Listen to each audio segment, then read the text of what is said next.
உயிர் பெற்று எழுந்த நந்தியை பற்றி தெரிந்து கொள்ளலாம். சிவசைலம் என்ற ஊர் ஆழ்வார் திருநகரிக்கு அருகிலே உள்ளது.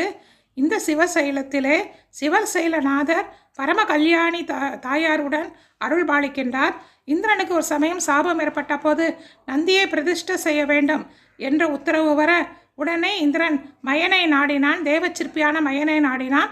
அவன் மிகவும் தத்ரூபமாக அந்த நந்தி சிலையை சாஸ்திர முறைப்படி செதுக்கினான். அப்பொழுது நந்திக்கு உயிர் வந்தது. உயிர் பெற்று அது எழுந்து ஓட ஆரம்பித்தது.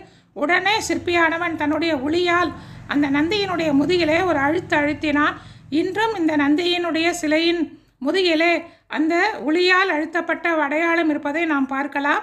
அந்த நந்தியானது அந்த இடத்திலேயே அமர்ந்து விட்டது.